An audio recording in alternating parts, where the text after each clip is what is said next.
Let me just welcome you before we get underway with the radio broadcast portion of the program on behalf of the World Affairs Council, Commonwealth Club, and the Graduate School of Journalism for this conversation with our three panelists. What we're going to do here is gavel this to order for the radio broadcast. They will discuss for a while, and then we'll throw it open to questions from you all. And I think we'll just do questions by picking them out of the audience, so you don't need to write them down.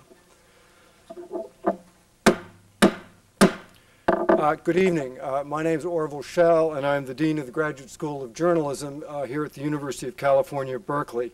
And I'd like to welcome you to tonight's program, War, the Press, and U.S. Power, Diplomacy and Conflict in the Post-9/11 World, brought to you from Sibley Auditorium on the campus of the University of California. And I might add also on this eve where the clock now is running down with 48 hours to go before what looks like inevitable war with Iraq. This program is co-sponsored by the Commonwealth Club of California, the World Affairs Council, and the University of California's Graduate School of Journalism, and is part of the Goldman Forum on the Press and Foreign Affairs. And we want to thank Dick Goldman for making this and many other events such as this possible. And we also welcome listeners from across the country tuning into the Commonwealth Club radio network. Let me start by introducing the first two panelists. Mark Danner, who will be presiding, runs the Goldman Forum, is a professor at the Graduate School of Journalism, a writer for The New Yorker, the author of The Massacre at El Mozote. Peter Tarnoff is the Goldman Diplomat in Residence here at the University of California, Berkeley, teaches with Mark, was the Undersecretary for Political Affairs at the State Department under the Clinton administration, and is now teaching regularly on a course that is a mixture of diplomacy and the coverage of foreign affairs. And let me introduce now Gloria Duffy, the CEO of the Commonwealth Club, to introduce our main guest, Strobe Talbott. Gloria?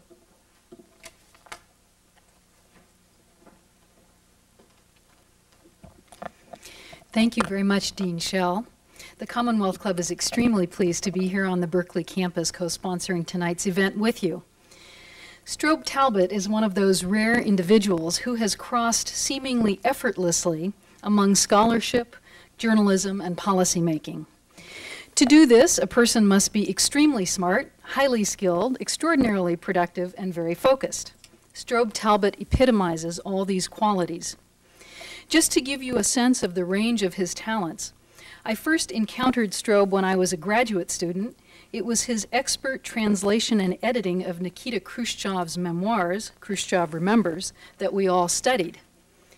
His other work as a scholar has included 6 books on U.S.-Soviet relations and nuclear arms control, his most recent being The Age of Terror, America and the World After September 11, and his memoir, The Russia Hand. Turning to his second career as a journalist, Strobe reported and edited for 21 years at Time magazine as Eastern European correspondent, State Department correspondent, diplomatic correspondent, White House correspondent, Washington correspondent, Washington bureau chief, and finally, editor-at-large and foreign affairs columnist.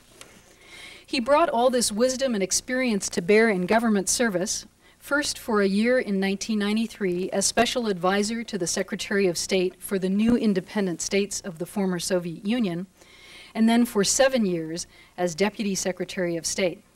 And that is an unprecedented run, I believe, in the challenging job of America's #2 diplomat. And now he has taken the helm of one of America's premier think tanks, the Brookings Institution. This reminds me of what one wag said about think tanks, that too often they have no drain. Rest assured that with Mr. Talbott in charge, Brookings thinking will drain into all the right channels. A Yale graduate and Rhodes Scholar, Strobe Talbott is just about the smartest person I know. But even more important, his is a strong ethical drive to use his knowledge to improve the way America conducts its foreign policy.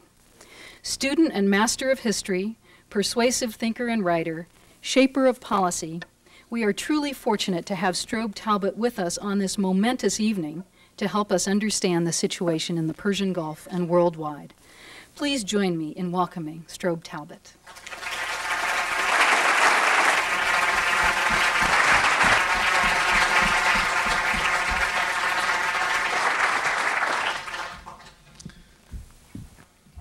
Three hours ago, our president told us that this country will soon be at war, failing the decision of Saddam Hussein and his two sons to leave Iraq, a decision which looks, at the very least, improbable. We didn't plan, when we selected the date for this event, that it would fall at such a propitious and confusing time, but it is clear that as we gather here tonight, this is subject one, and in some ways the only subject. I had to observe, watching the president, that even though this decision has been expected for a long time, for months, several months really, that it was not the less shocking for that. When I left my house this morning, the sun was shining very, very brightly on this Berkeley day, and I was reminded of an observation that George Ball had made many years ago. He was then, I believe, Undersecretary of State, Peter Tarnoff's old job. He had spoken of how during the Cuban Missile Crisis he had walked out into the Rose Garden and there was bright sun shining everywhere, and he felt how strange that seemed, given the subjects that he had been discussing within those rooms in the White House. And he had thought at the time of a Georgia O'Keeffe painting of a skull in the bright light. And he thought that weather should really, in some way, be congruent with the temper of events. Obviously, we're not in the Cuban Missile Crisis. We don't risk the destruction of our country. Nonetheless, the events over the last 6 months, I believe, have been deeply confusing.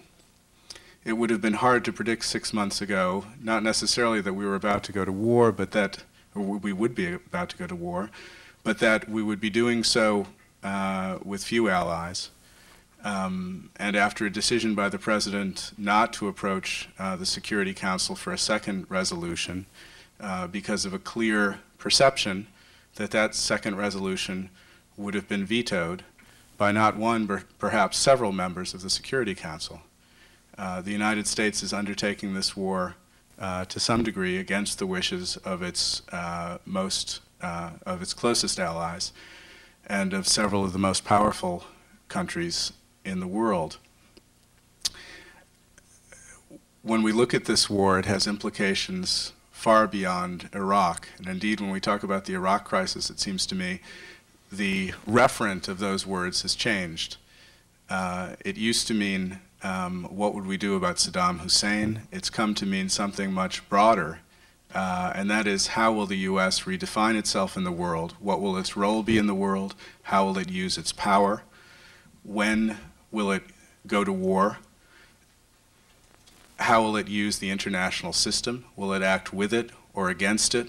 What will its relations be with its allies in Europe and in Asia? And in the end, how will it use its power in the 21st century? It's clear that members of the current government have a very specific view of that. I'd like to focus, or at least begin with that tonight, and then move on to the implications of this for our alliances, what the future of this war and the peace afterward will bring, and how we should place this in our ideas about America as it tries to redefine itself in the 21st century. Because it seems to me that this moment is the third such moment of redefinition in the last century. The first was after the First World War. The second was after the Second World War, when NATO and the other international institutions were set up, and now we seem to be at a third such moment. I'm going to begin by asking Strobe and then Peter to talk a little about how they view this event, that is the announcement of the move toward war, personally. They're both diplomats, one a sometime diplomat, the other a longtime professional diplomat. And I wonder if I can begin with Strobe and just ask you, when you watched the president tonight and took in the news today, what were you thinking at the end of a long diplomatic process that seems to have eventuated in this? Mark, I think it's fitting in a way that you should begin the discussion this evening by making some personal comments of your own and asking Peter and me to do the same. A lot of folks in this room, and I suspect that that's not just because of the scintillating drawing power of the troika up here. It's because of what's happened today. So this is a public event being publicly broadcast to discuss a matter of immense public policy. And yet there are some public events which, because of their sheer magnitude and their vexing and in some ways scary nature, are also very private events. And even though I have spent a good deal of my career, as Gloria said, as a commentator on public matters, I felt very much inside my own head watching President Bush speak tonight. I was taking part in a class that Mark and Peter run in Orville School with about a dozen students. We had a discussion that went from 3 to 5 o'clock, and Mark had arranged to have a television brought in. We stopped the class. We were glued to the tube, and it was very difficult to resume the conversation afterwards in some ways. 3 sentiments crystallized in my mind watching the president. 2 hopes and an apprehension. The first hope is that this war, now that our leadership has decided to wage it, is successful in its own terms. And successful in this context means 2 things. Short, very short. And second, that it not spread. Now we can also hope that there will be minimum death and destruction, but this is war. So the word minimum doesn't mean 0 for either the American soldiers, the British soldiers, or for the Iraqis. So let's hope that it is quick and that it doesn't trigger a chain reaction of instability and violence in the region. My second hope is that as soon as possible after this war is over and our leadership proclaims victory, that we'll obviously see President Bush out there again, but I hope we see Colin Powell. I hope Colin Powell reasserts himself as the face and the voice of this administration's approach towards the conduct of America's business in the world. And if that is the messenger, then I'm more confident that the message will be, okay, folks, we did this, we had to do this, no apologies, thank God it worked. Now let's get on with it. And it includes not only the reconstruction of Iraq, but the repair work that will be required on the alliances that have meant so much to this country and its safety over the last 50 years, to the institutions, including, of course, the United Nations, and the whole concept of an international system based on consensus, institutions that in some meaningful sense are democratic, and the rule of law internationally. My apprehension is that that second hope won't be fulfilled, and that there's a paradox here, or a dilemma, and that is, if the first hope comes true and the war is quick and successful and doesn't spread, that will be taken by others in the administration, not the Secretary of State, as a vindication of what is a whole new approach to America's role in the world, and that is that we're not just the leader of the world, we're the boss. And we have broken the code for a new way to deal with new threats. We have broken free of the constraints like Gulliver breaking away from the Lilliputians. And we don't have to look backward. We can look forward, including towards the next targets. And we know what they are. Target Pyongyang, target Tehran. But aside from those specifics, I'm concerned that there will be a general sense that what I see as the Bush revolution in American foreign policy can now go forward without apologies. Peter, why don't we start with the same question to you. Peter Tarnoff. Professional diplomats are trained not to show much emotion, because if you show too much emotion, you betray your inner feelings when what you're paid and trained to do is to either negotiate a position or explain a position to people who will have a different point of view. Fortunately, I've been out of the diplomatic service long enough, and of course living in California where emotions are accepted as a normal way of dealing with people, not to have gotten up when Mark asked his question and left the stage in a fluster, so I will try to answer it in the spirit of Mark's question. I think what bothered me the most in realizing today what was going to happen, it was not so much the devastation and uncertainty of the war itself, although those questions are very large and I'm sure we're going to talk about them in the course of this evening. It's what one might call, especially in this earthquake zone, aftershocks. And as we know, living in Northern California, aftershocks can sometimes be worse than the event itself. And the aftershocks can play out over days and weeks and months in diplomacy and international politics. And the uncertainties of the aftershocks and their effect on millions or tens of millions of human beings who are faceless to all of us who have served in high government positions in governments around the world can really be quite considerable, and they really are unknown.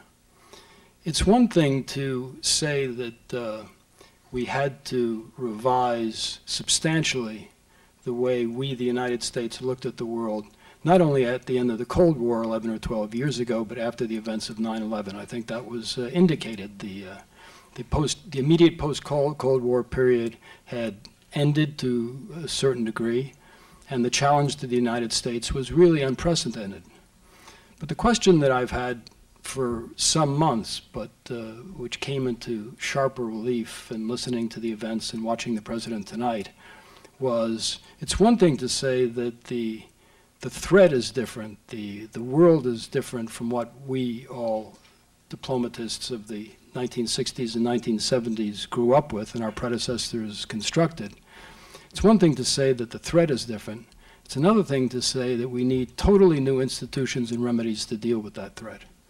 And it's the uncertainty of what those substitute institutions are, who will lead them, who will follow them, what the groupings will be, that makes me think that it's clearer to the analysts who are part of this administration or people who defend this administration in defining that a new response has to be made rather than coming up with the kind of response, the revolutionary response, as Strobe described it quite accurately, that they have been looking for, not since Resolution 1441, not since 9/11, but from the day this president was inaugurated. There were people who were looking for this very substantial revision in the way America does business and the institutions that were constructed 50 years ago to do this.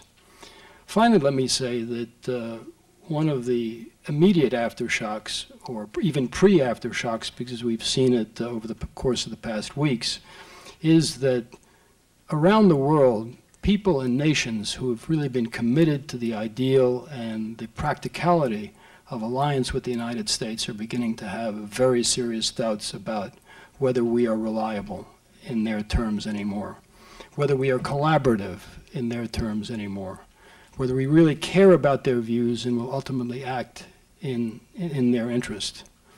And that brings me to the final point, which you've heard from commentators for now many weeks, and that is that if we are still fighting, as we have to, the war on terrorism, what will this war do to those who are responsible for getting the cooperation, sometimes at great political risk, from leaders who are in a very difficult position around the world? What are the alliances, what are the institutions that will replace those alliances and institutions that have been very severely damaged, whatever the result of the war is, by the aftershocks of this event? But Mark, you know, we're not going to let you get away with just asking the questions. Why don't you tell us what you think as well? I think that raises many questions. You know, I hear from both of the distinguished people on the stage a sense that we have to look beyond the war, and that the people in power, come what may, certainly agree that the world has mightily changed, and that this changed world demands a different use of American power. That not only are the worlds of containment and deterrence gone, as various administration officials have said, but the system of multilateral institutions that were set up in the late 40s are certainly not as useful as a linchpin of international and U.S. security anymore. And when I heard Peter's last comment, I was thinking, what would Don Rumsfeld, the Secretary of Defense, or Paul Wolfowitz, his deputy, or others in the administration say to this, or indeed the president? And I suppose they would say that if the war is, as Strobe Talbott hopes, brief, successful, relatively painless, if one can put it that way, then power will essentially teach its own lesson. That is, great power will be shown to be a success, and even though these institutions from the old world resisted the use of great power, those institutions and the nations that have put their faith in them will look at a triumphant, victorious, all-powerful United States and realize that this nation does know what's best, which the President has said in various forms in the last week or so. I think I'd like to ask both of my colleagues to confront this view. I realize there's a general faith here in the system of security that we have now in the United Nations. But I think I have to ask, first of all, to what extent are the people who evince this other view right? That is, how much have things changed?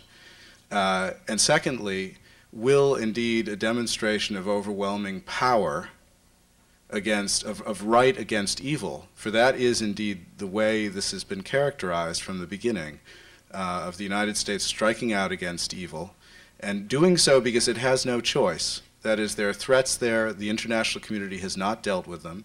The United States has a responsibility to act firmly in defense of its own people, necessity that was underlined by what happened on September 11th.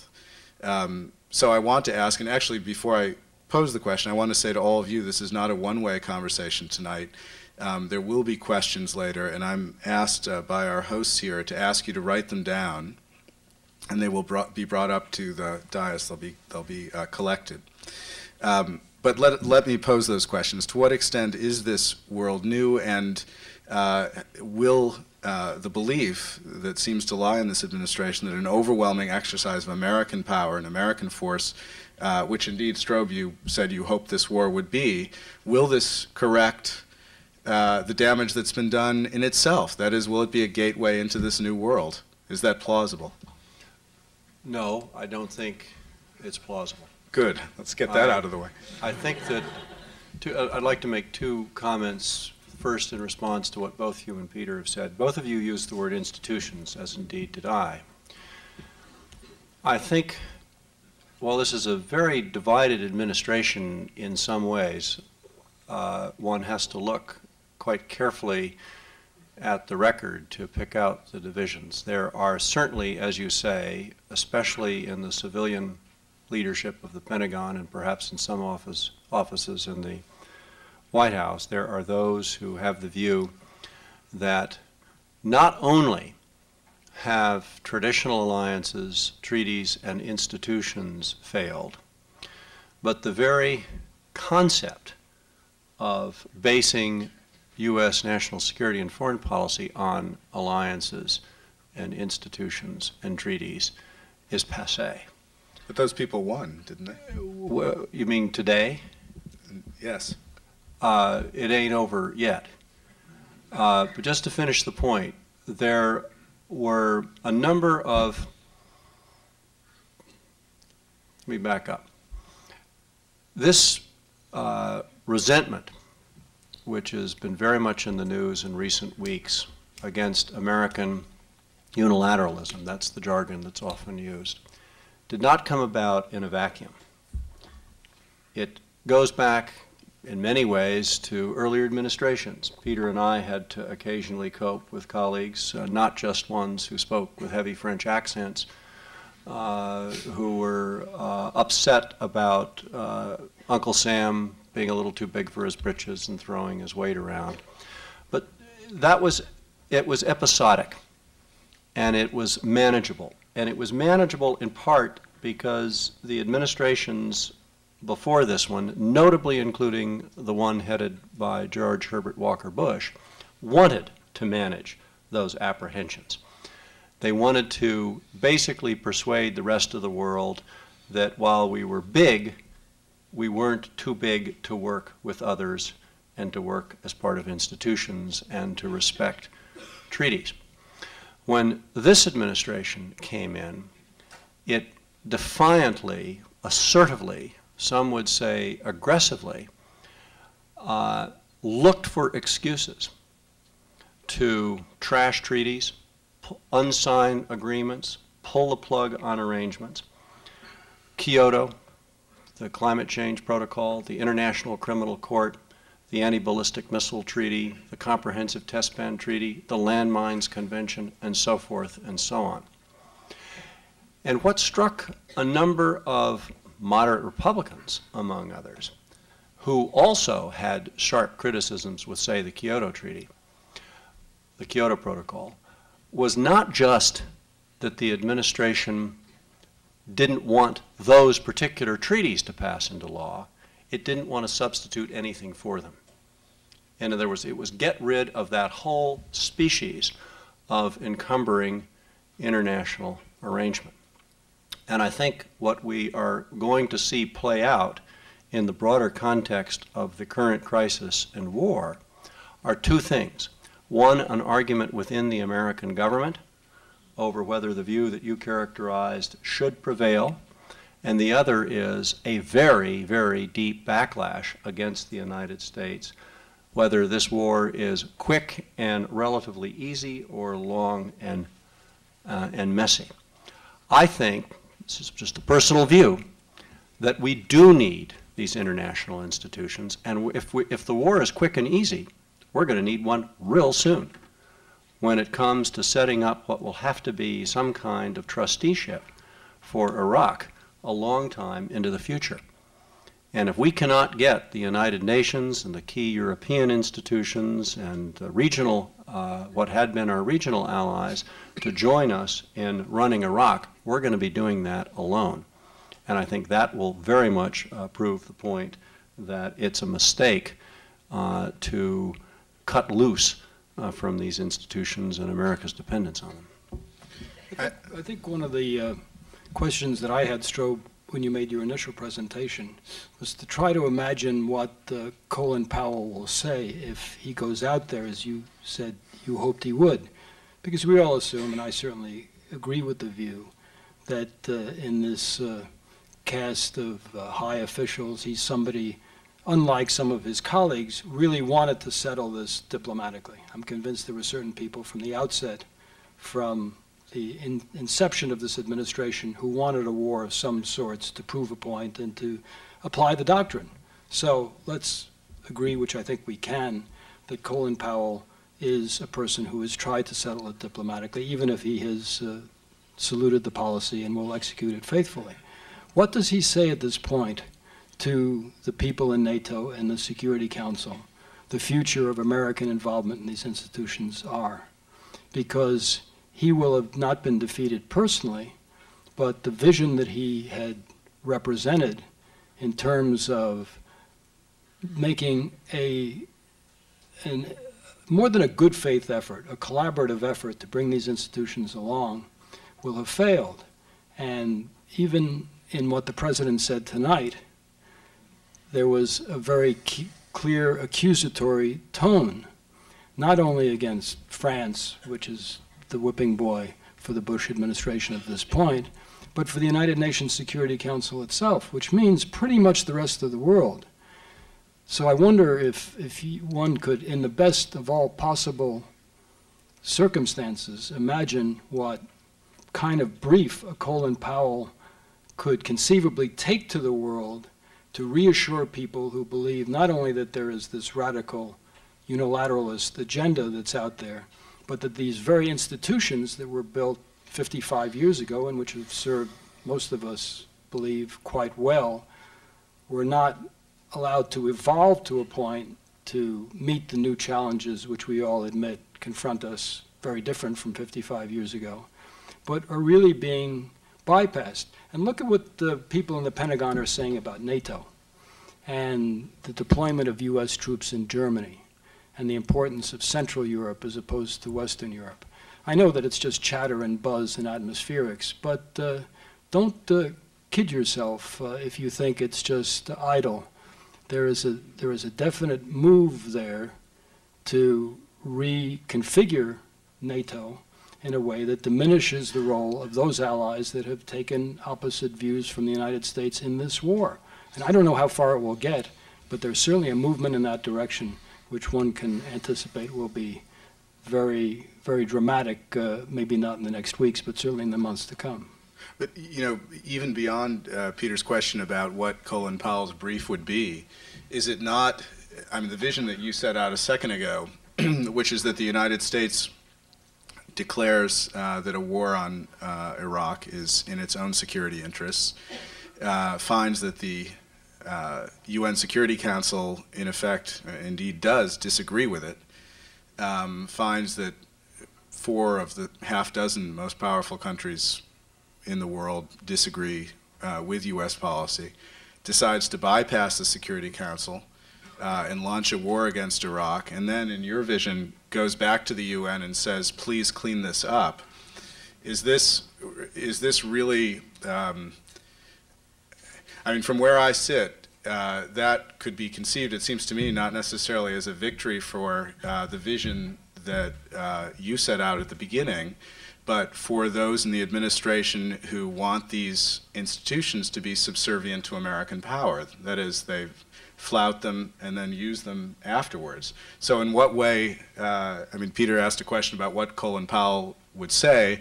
I ask a question about whether indeed that would be a victory for the US and its being embedded in some way in international institutions if it indeed wages a war against the will of these nations and then goes to them and says, please clean this up and fix it, and thank you very much.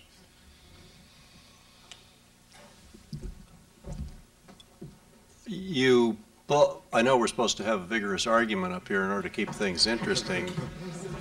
The problem with meeting that charge is that you're both probably right. In Peter's case, that's one reason why I said that the third of my sentiments was the fear or concern or apprehension, that the second of my sentiments, the hope that somehow Colin Powell and what he stands for would reassert themselves, that may well not work out that way. But let's just remember that back at the beginning of the administration, when the stakes were nowhere near this high and the battle lines weren't as sharply drawn, Secretary Powell and what might be called traditional American internationalism had a very rough 9 months. And he was being publicly repudiated by the White House. And then September 11th happened. And September 11th, which I suspect will be a theme in this conversation, was kind of a paradoxical moment, because on the one hand, The United States was attacked, and therefore, in the eyes of its own people and the rest of the world, had far more of an excuse for acting unilaterally than it has in the case of Iraq.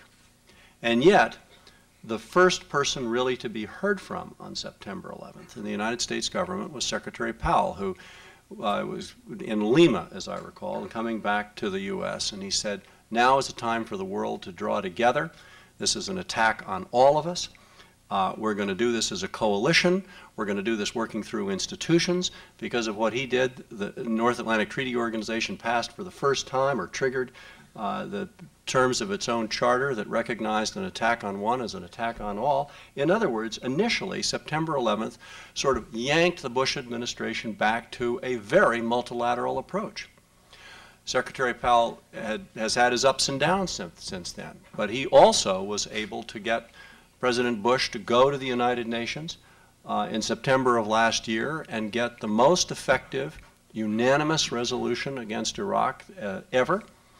And I think that he might very well have succeeded in this most recent round if it hadn't been for a number of things, including the policy and behavior and attitude of the President of France. If this all goes badly, I think there is responsibility to be divided on both sides of the Atlantic. But I guess go back to my point again, this thing isn't over. For very practical reasons, the United States is going to need a lot of help to do the peace of a sort that it didn't need to do the war. And in order to lay the premise for that, what you might call Powellism, or the implicit Powell doctrine of a new sort, might reassert itself. But as I say, that's a hope and not a prediction. You know, I think that even if Powell makes the effort, there are a couple of huge problems, which you referred to implicitly. The first is that countries that are not part of the takeoff are not necessarily part of the landing.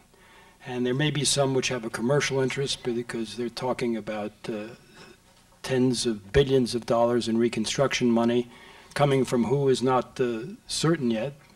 The administration has certainly not told the American people how much it's going to cost all of us for the reconstruction after the war and the occupation itself.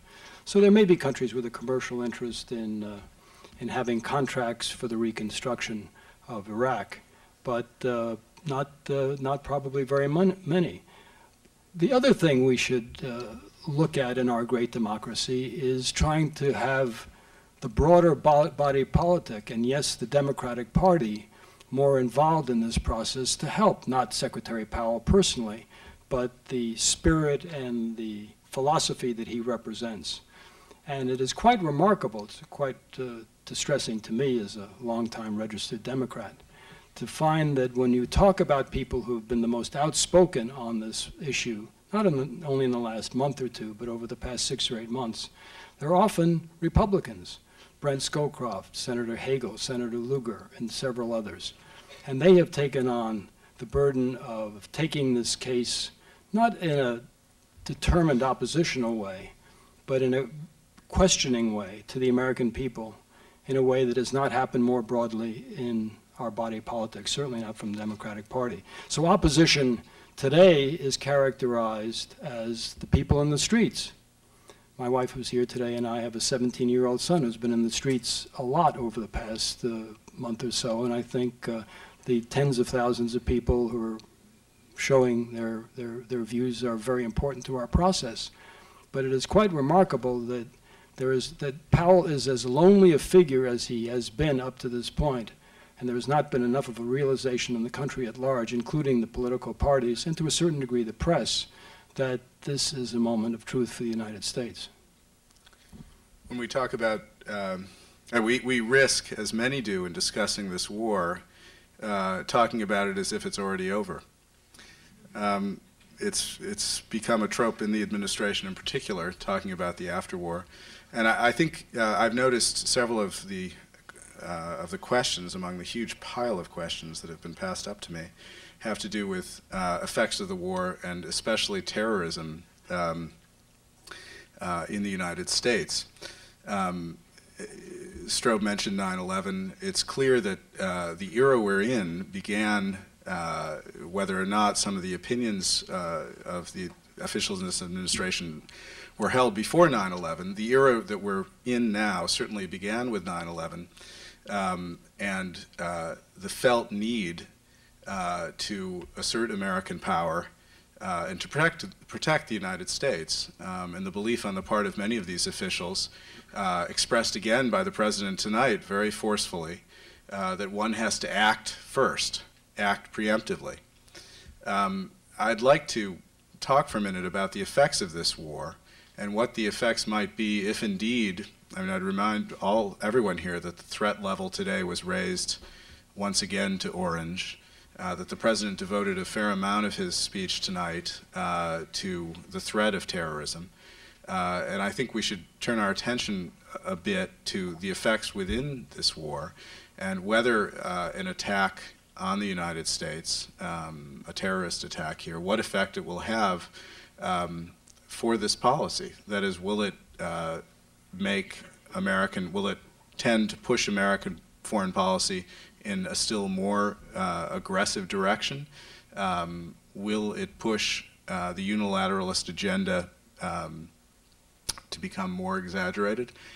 What kind of dynamic, are we seeing a dynamic of attack on the U.S. And then the U.S. striking back that's going to be repeated over the next months and years? And that has obviously very vitally to do with public opinion. Strobe, you want to? My wife, Brooke, is here as well, and we live in a city on the banks of the Potomac River called Washington, D.C.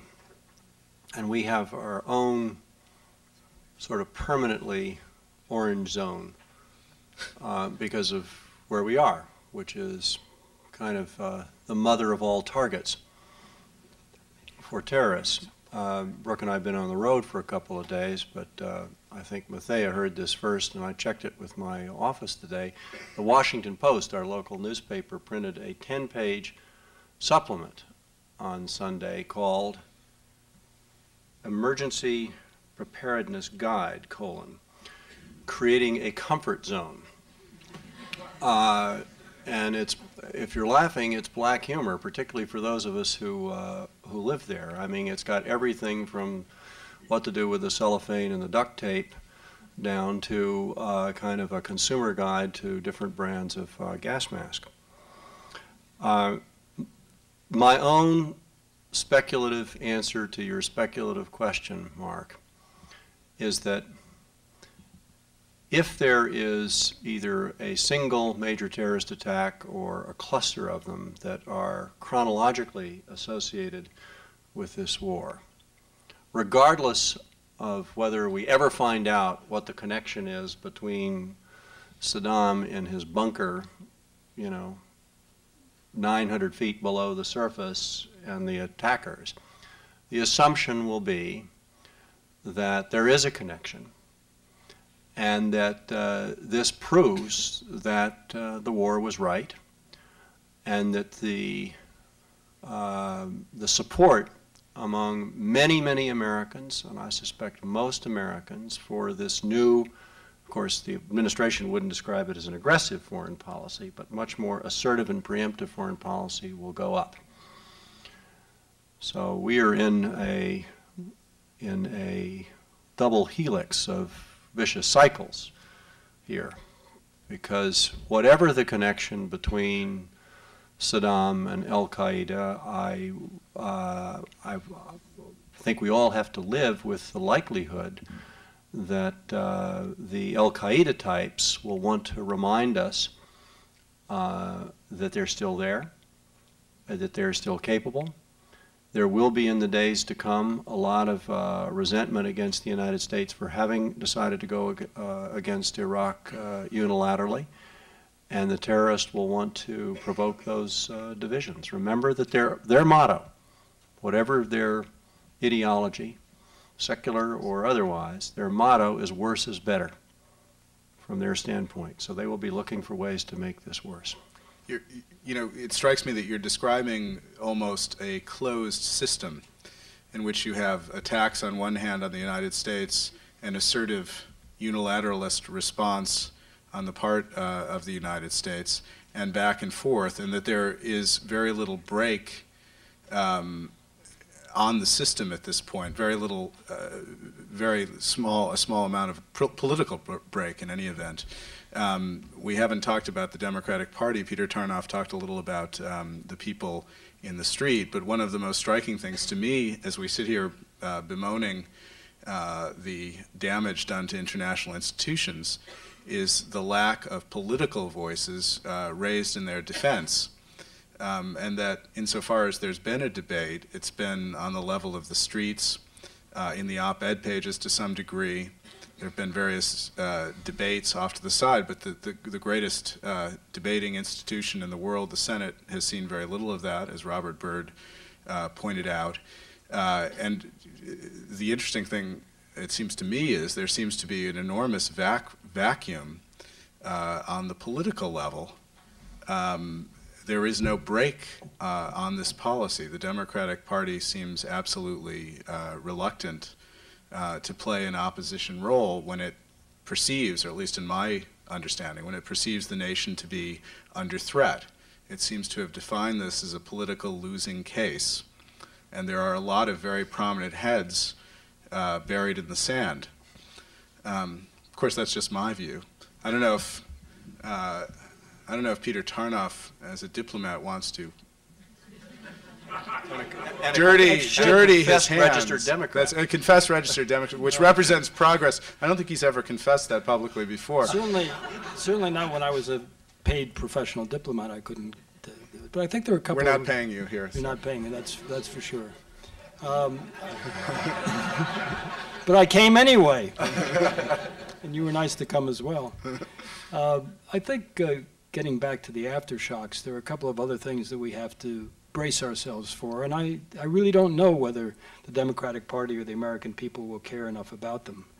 But to answer your question before the last one, in terms of the effects of acts of terrorism, there will also be, again, by pre-design on the part of many in the Bush administration, an effort to tighten further something called civil liberties in this country. And we've seen an enormous amount of this already. Some of it we know, some of it we don't know, some of it is being investigated creatively by the press. But it is really remarkable to see how much the space that we have all enjoyed with regard to our freedoms has been compressed. And if there are more attacks against American persons, especially in this country, as there may well be, Strobe is absolutely right. The one thing you can be sure of is that the administration will blame Saddam. Even if he is no longer in his bunker, even if he has gone to another incarnation or life, it will be his fault to a certain degree. And the Justice Department and some of the other agencies of government will find ways to compress further civil liberties in this country. And I don't know whether this will cause enough of a feeling of outrage in the country or not, if the overriding concern is the one that the President has been repeating constantly for the past several months, and that is that he is a defender of the security of the American people, and you can trust him and his administration to carry it out as efficiently and humanely as possible. So that's another possible effect in terms of what might happen here. The other is that we have to ask ourselves whether we are going to be living in a world where not major acts of terrorism of the scale of 9/11, but individual acts of terrorism are part of our daily routine.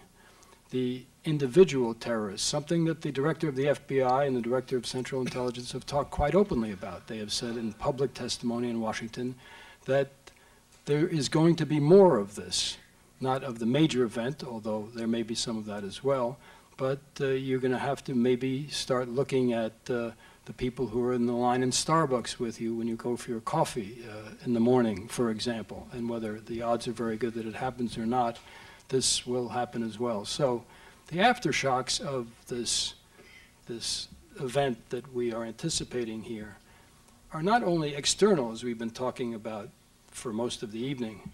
I think we have to ask ourselves, to what degree are they going to transform and compress the way we have felt about living in our country, which is, to me, a much more profound transformation in some respects than some of the international developments. Could I just pick up on that? Just yes, go ahead. I was struck, as I think Peter was too, by two lines in the President's speech tonight. I noted them down. One was early in his speech, he spoke about his intention to set a course towards safety.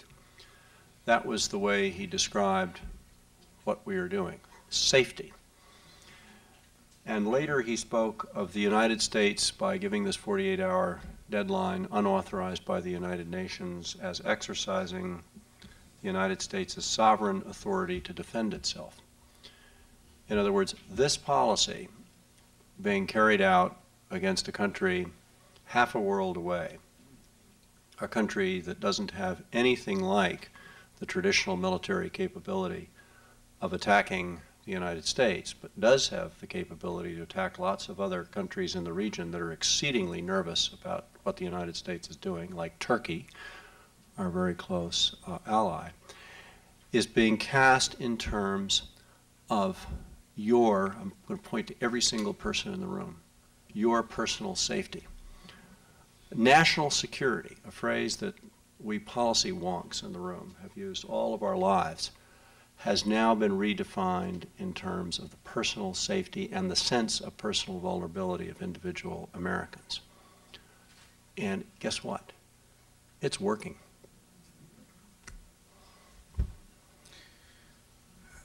You, unlike Peter, are not a lifelong diplomat. And Peter diplomatically avoided my question. And I admire it. He diplomatically avoided my question about domestic politics. You have just essentially come back to it. You've been around Washington for a long time and have written a lot about foreign policy, but also politics. I think I want to press you to talk a little bit about what seems to me a rather large silence on the subject of these rather large issues we're talking about tonight, not simply about what the United States is doing in redefining its role internationally, but in redefining domestic security, civil liberties, as Peter just talked about. Why has there been so little? And we essentially, though, the Republican Party controls both Congress and the White House. The Senate is nearly evenly divided. The House is very closely divided. And yet one would think often in the last months, and I hope people in this room won't think I'm overstating things, that we live in, one would think, or might think, that we live in a one-party state. There's been very little argument, it seems to me, coming from the political class. And I would implore you, Peter having declined, to address that question. Well, Peter's, after all these years, confessing his partisan or party pedigree. I'll share a little bit of relevant autobiography of my own. I first came to this somewhat larger city across the bay in 1964 to work for William Scranton in his efforts to stop the Goldwater juggernaut at the Cow Palace, if this rings any bells to anybody here. So I started off in life as what we used to call a moderate Republican, and I now am proud to work for a think tank, which, whether it has a drain or not, it's got a label on it which is nonpartisan and independent. But let me take a crack at Mark's question. I voted for a few Democrats along the way since 1964. I think it's not that big a mystery. There are several factors that explain, though do not, I think, fully justify the virtual silence of the Democratic Party. One I have some intellectual sympathy with, and that is that there are a lot of very responsible Democrats who do not think that George W. Bush is by any means completely wrong here. That is, they agree, as do I, that he is correct about Saddam Hussein posing a unique lethal threat to international peace. And if Mark or anybody else wants to develop that as a lively debate here, happy to do that. But I do think that a lot of important people in the Congress that you might expect to be in opposition here are more reluctant than they would be otherwise, because they don't want to attack the premise that Saddam Hussein is a major problem that we need to do something about. Now, where they depart from President Bush is, to paraphrase that famous exchange between Tonto and the Lone Ranger, it depends on exactly what you mean by we. We, in their view, ought to mean we, the international community, not just we Americans who can do anything we want, anywhere we want in the world. But they do not associate themselves with a lot of people that I've watched on C-SPAN giving speeches in Washington and other places during these peace rallies, who are in effect dismissing Saddam as a major problem, or, you know, saying we shouldn't be mean to Saddam Hussein and Iraq. But I think the more operative factor here is the immense popularity that President Bush has enjoyed since he became a post-9/11 president, which is to say a war president. You know, courage is a virtue that politicians praise but not always demonstrate. And it's just very tough for these men and women in the Democratic Party to go up against a president who is this popular. I'm kind of curious and would hope that maybe some of you who live in this state, which is pretty important in terms of its electoral votes and other things, would say about how this is playing in the country. I noticed, for example, just in the few days Brooke and I have been here, that Howard Dean seems to have gotten quite a favorable reception. There you go. First applause of the, and it isn't for me, I notice. Whereas John Edwards, no, well, no, that's not the point. John Edwards got booed in Sacramento for essentially making the point I was earlier, that, folks, I'm not saying this is exactly the right time and the right way to have this war, but we might have to use military force against Saddam Hussein. You know, he got booed. So there is, at least in this part of the country, something going on at the grassroots level, and let's see how it develops. You know, Mark, let me go back to something we were talking about before, which I really think we should spend a couple of minutes on. And that is the other countries that may feel that they're next on the list if the United States manages to get through its Iraq experience with the president more popular and the international community reconciled to this new role of the United States. Most obvious, of course, is North Korea. And while there are a lot of psychologically valid reasons for the aberrant behavior of the North Koreans, it is, I think, perfectly plausible, and again, if some would like to challenge this, I'd welcome a debate on the issue, for people in Pyongyang to really believe that lists are being prepared. After all, they are charter members of the Axis of Evil, and therefore that they're somewhere in the Pentagon, and there have been stories to this effect in the Washington Post. Some people in the Pentagon are being readied to begin thinking about what happens if some sort of preventive or preemptive action is necessary against North Korea. And then there's Iran, and then there's Libya. So the fact that we have this policy is not Iraq specific. We've been talking understandably about Iraq for obvious reasons given the import of what we learned earlier today. But I think we have to ask ourselves, what beyond Iraq is the administration possibly contemplating? And even if they're contemplating nothing, haven't we reached a point where there can be a presumption, and a prudent presumption in some capitals around the world, that they may be in the sights of the administration in some form? Now, there are probably three ways to react if you're sitting in a place like Pyongyang. One is to ignore it and hope it goes away. The second is submit to the United States, because the dangers of being handled like Iraq are too great. And the third is to do what the North Koreans are obviously doing, although there are other reasons for it, and that is to very quickly, effectively, and publicly acquire weapons of mass destruction, because you can see the differentiation between the multilateral, prudent approach in general that the administration is taking towards a rogue state with much greater potential for destructive behavior around the world than Iraq ever represents, simply because they have those weapons. So I think that when we're talking again about the aftershocks, the deliberations in the capitals of these countries that feel that they may be somewhere on the list also multiplies the complexity and the problems that we are dealing with and diminishes the chances that the United States, whether it be Secretary Powell or anyone else, can come back to the international community and ask for solidarity and common effort in dealing not only with the terrorists around the world, but with these governments that are difficult at best to deal with. No less a one than Zbigniew Brzezinski pointed out the other day. I saw that the North Koreans are thought now to have 2 nuclear devices of some sort, and will have, if they proceed as they could proceed, perhaps as early as the end of the summer, we'll have a half dozen more.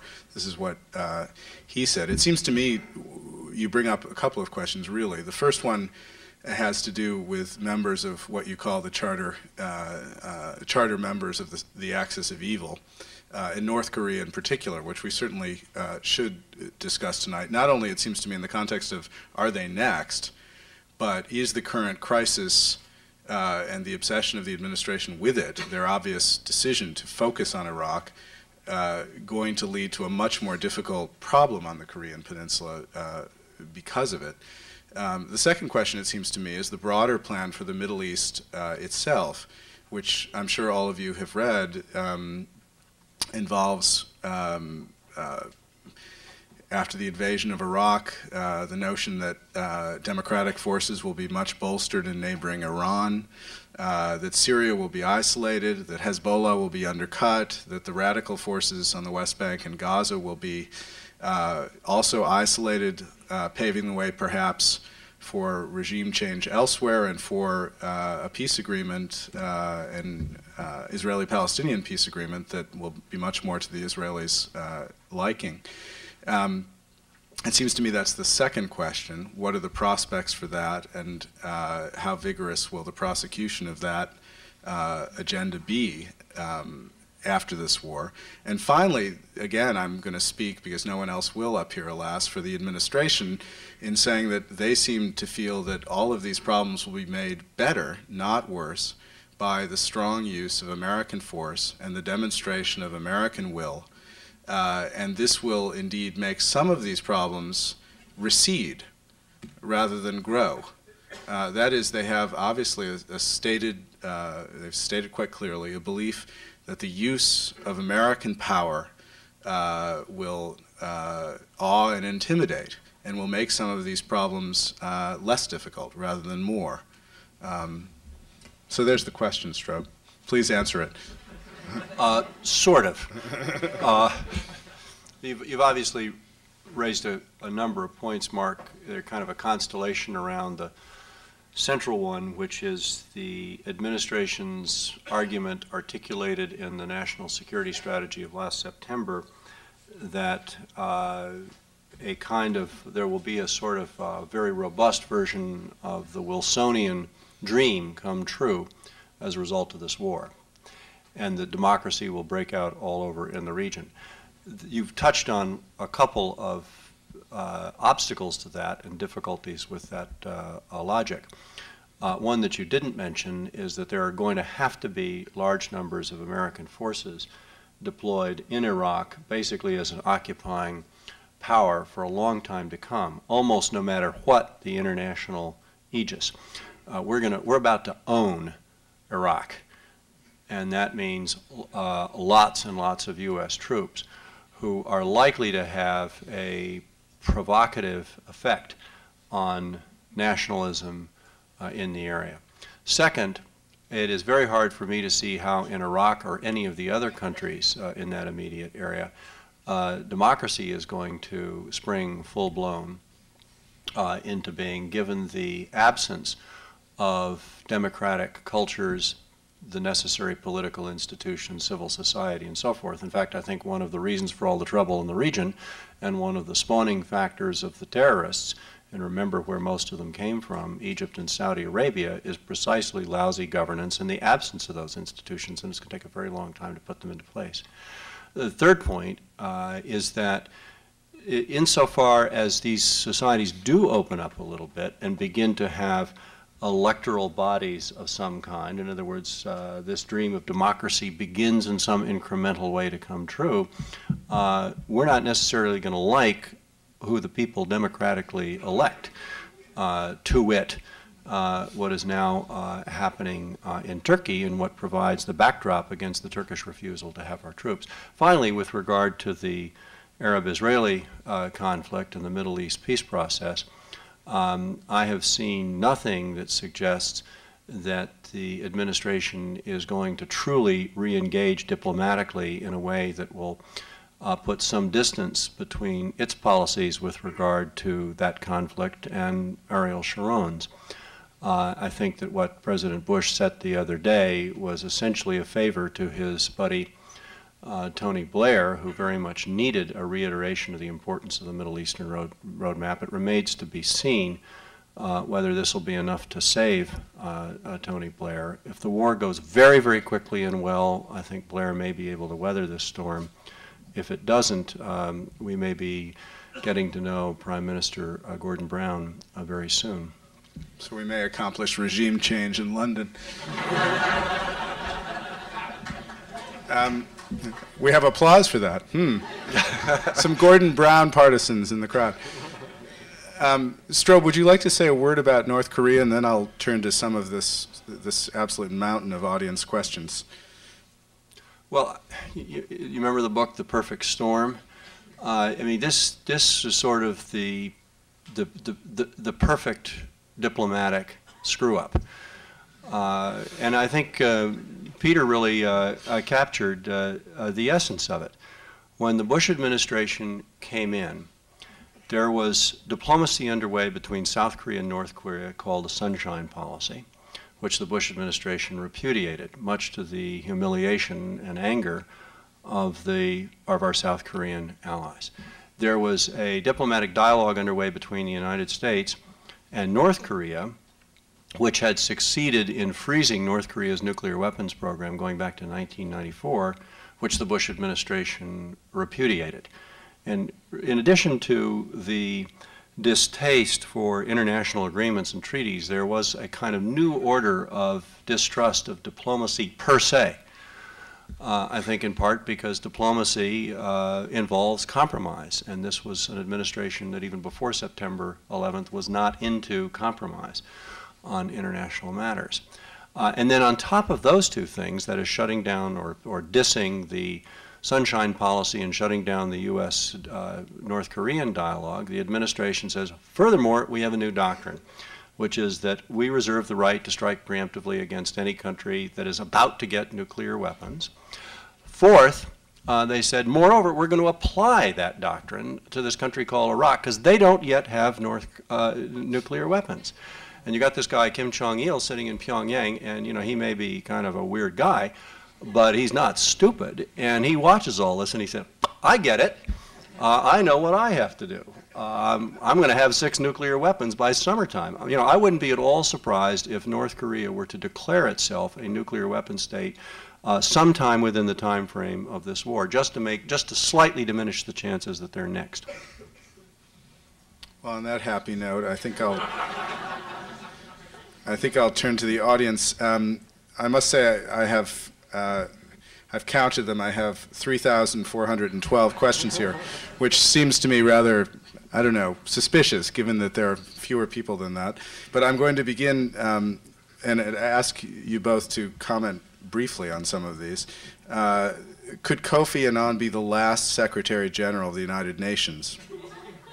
Is there a scenario under which the U.S. could withdraw from the UN? And I must say it's a sign of the times that that is not a ridiculous question. What are the implications for the United Nations in what's going on?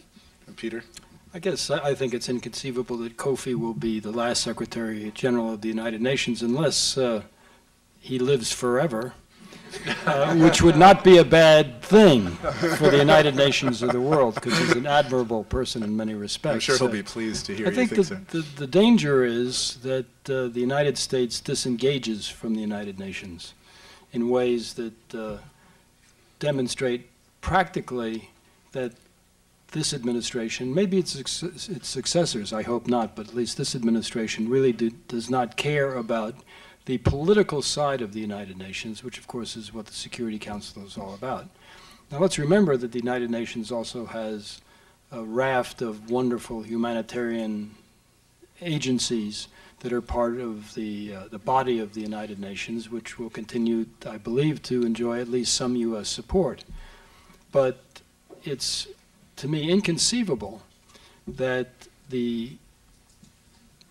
that a dialogue of substance and seriousness can be reestablished between the United States and many, if not most, of the members of the Security Council anytime soon.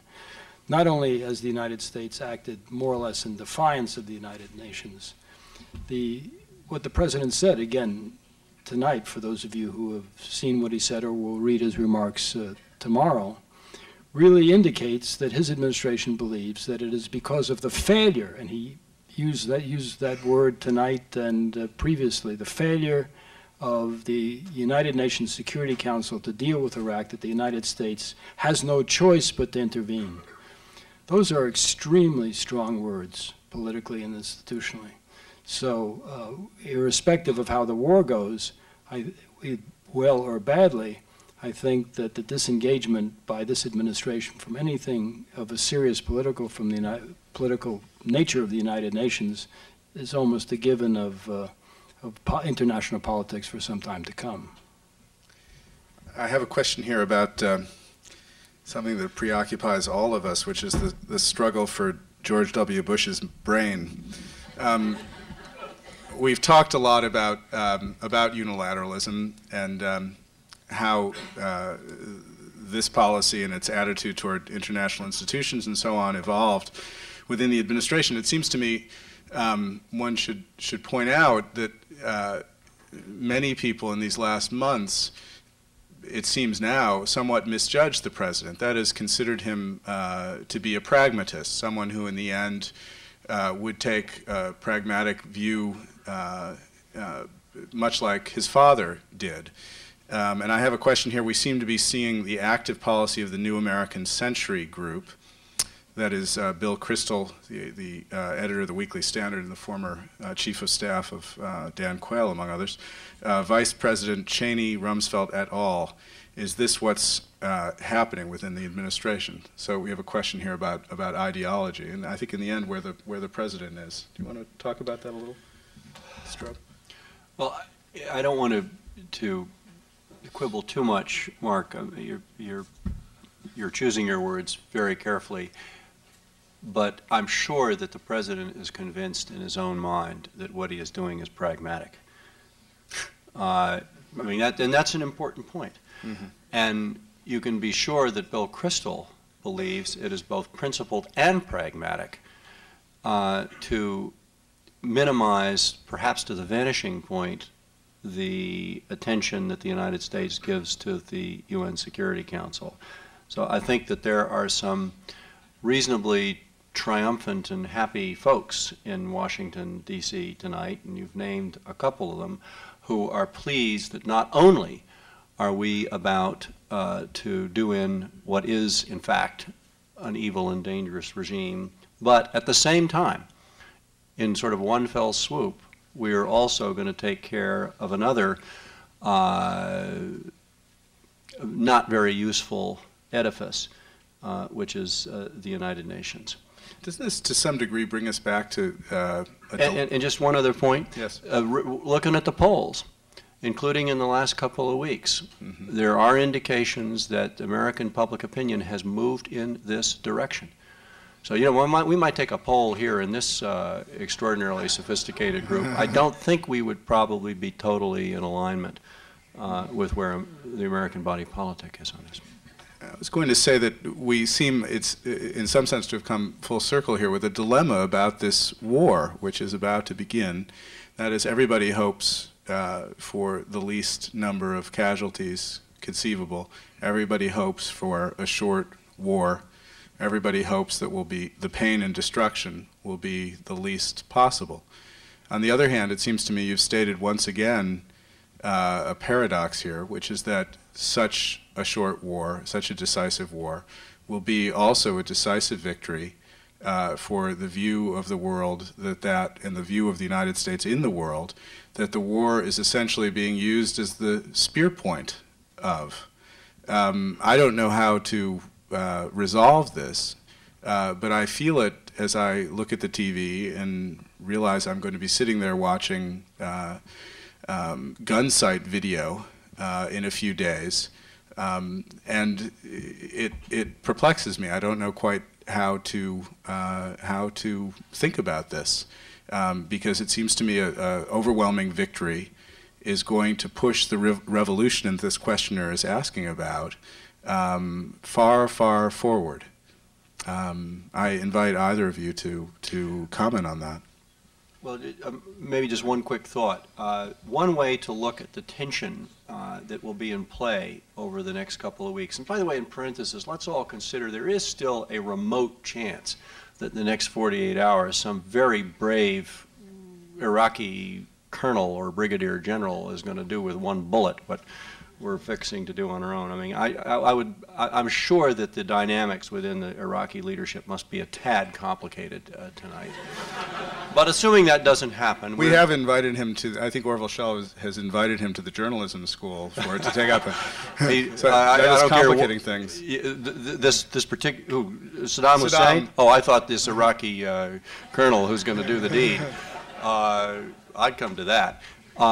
In any event, my point is that one of the tensions that's going to play out in the war is what you might call the Al Jazeera effect versus the Fox News effect. Al Jazeera is going to be carrying pictures of dead babies, and there are going to be a lot, because even though we have something like 85 to 90% of our bombs are smart bombs now. No, seriously. I mean, in the first Gulf War, it was 15%. It's now 85 to 90%. So there is going to be an extremely high degree of accuracy. But Saddam Hussein knows this, and he's co-locating his military and political leadership and elite units of the Republican Guard and so forth and so on with mosques and schools and hospitals and orphanages and so forth and so on. So you're going to get a lot of the Al Jazeera effect, which of course will have resonance in the famous Arab and Islamic streets around the world. But then you'll have the Fox News effect, which will be live coverage of very happy Iraqis greeting extremely benevolent American liberators. I mean, there was a lot of that in the president's speech tonight, too. So I think one thing that will determine the political effect, certainly internationally, and to some extent in this country, will be which of those imageries prevails. You know, Mark, I think I agree with the questioner that there will be a certain momentum towards expanding the Iraq experience, unless it's a disaster. But ultimately, the only thing that is going to change it is not international public opinion. It's American public opinion. And it's going to take a realization, which I hope will happen sooner rather than later, but that really depends on all of us and the millions of people who follow these events around the world that watch Fox News or hear about Al Jazeera and make up their minds with the kind of political leadership we've been talking about all along.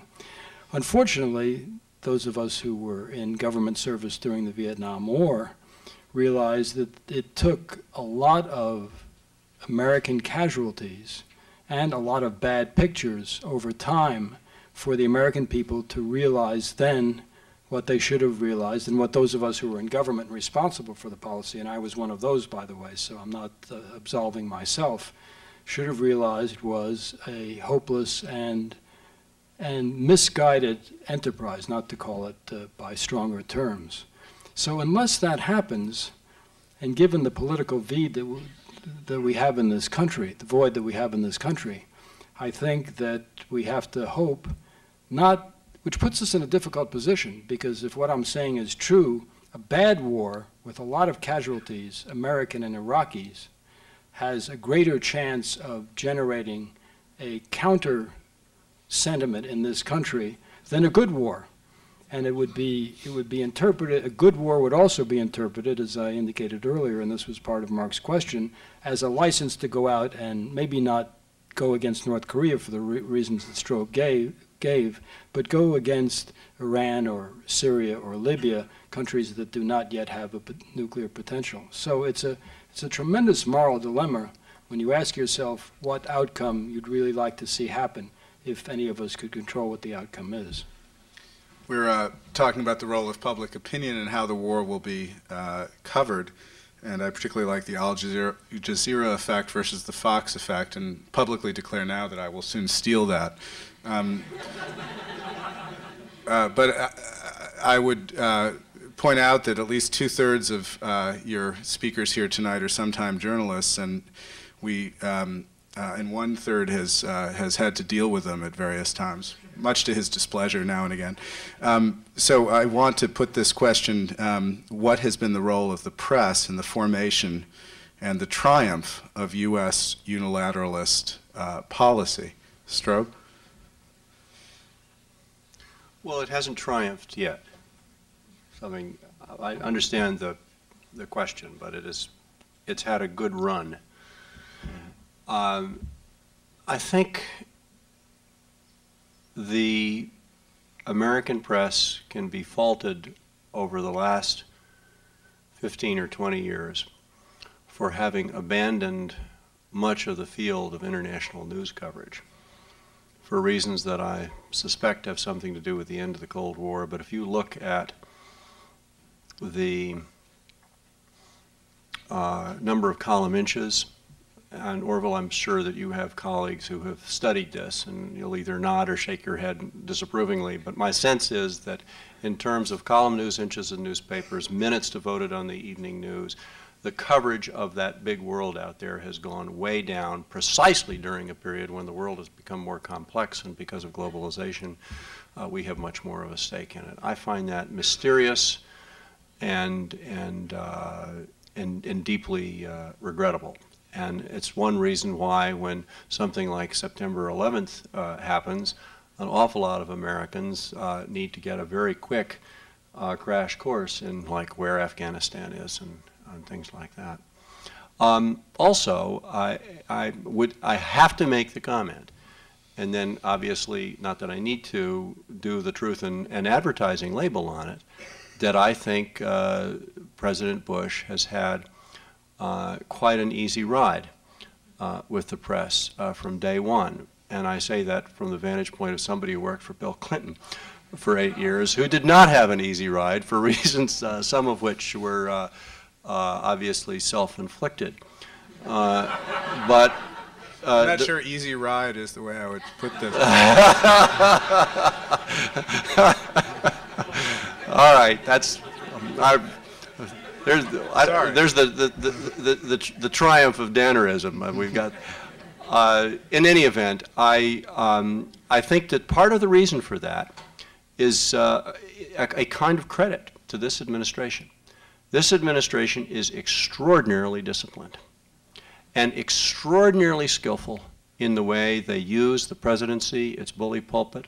I think that was apparent tonight for those of you who saw it. You'll notice the president was not sitting behind the desk. It had a whole different look to it. He did not begin his speech by saying my fellow Americans. He began by saying my fellow citizens, which was a sort of a nuance. But it just from the very beginning, before he went into this extremely well-written, well-delivered, well-staged speech, there were some signals that this was new and different, and pay attention, everybody. They're terrific at that kind of thing. And that has something to do with the easy ride they've gotten. Peter, a word about the press? Well, the two of you understand the press better than I do, which is probably one reason that I have a more charitable view of the press than some of the people who work on the inside and agonize over the deterioration of the press. Because I found in my government service that, of course, there are good journalists and bad journalists, and people you agree with or people you disagree with. But with regard to this story and the subject that we're talking about today, I think that the press has not had the material provided by people and institutions and organizations who oppose what's going on to have some traction on the story. It's one thing to have editorials say what most of us would regard the right thing. It's one thing to have op-ed columnists selected to enlarge the debate. But we're only talking about 2 pages in a 48-page newspaper.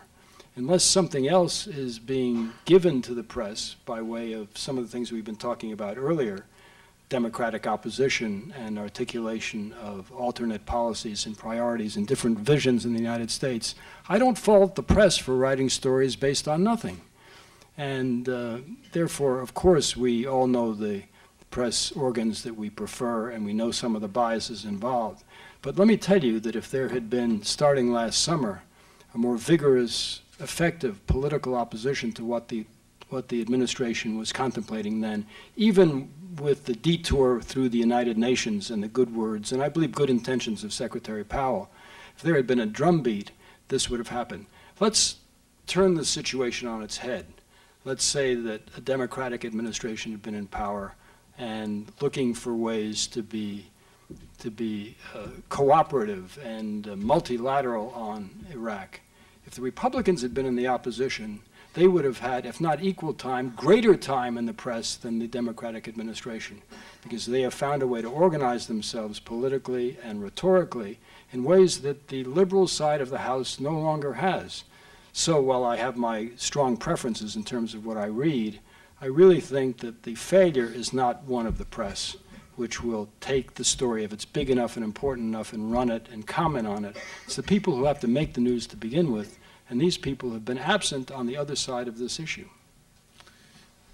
I noticed there are several questions here about nuclear policy, and I think we're going to end with that subject, and it'll allow me also to remind the audience that we will have another Goldman Forum on the 30th of April with Francis Fitzgerald and Jonathan Schell speaking about the second nuclear age, and I urge you all to come to that. As we sit here tonight, look back several years ago, the Comprehensive Test Ban Treaty was negotiated very painstakingly and was defeated in the Senate. The Bush administration is now talking about the use of smaller nuclear weapons, bunker-busting bombs, and so on. I have several questions here about the possible use of nuclear weapons in response to attacks from weapons of mass destruction. And I also point out that in the last few weeks we've seen a number of articles in the press about an administration plan to take the missiles, intercontinental missiles that are being, the warheads of which are being decommissioned because of international treaty, and to replace those warheads with conventional explosives. That is, to keep the missiles and simply change these warheads, to retain for the United States the power to strike intercontinentally.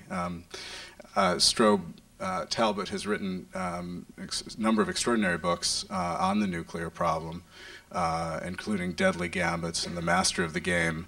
I'd like to ask you to comment on the world we're looking at, a world that seems to me very, very different from the world of the 80s when you wrote those books about nuclear policy. By the way, Jonathan Schell has written a number of extraordinary books on nuclear weaponry, including one that is about to be published. Orville tells me it's going to be serialized in Harper's, I believe, shortly. I wish I could come back and hear the next Goldman Forum. That'll be a very good program. I think this is a mega concern and may itself be a topic to reconvene at some point. This administration has not thrown a toggle switch. We haven't gone from pure deterrence and the non-usability of nuclear weapons to, you know, a brave and scary new world where nuclear weapons are now considered to be legitimate instruments of warfare.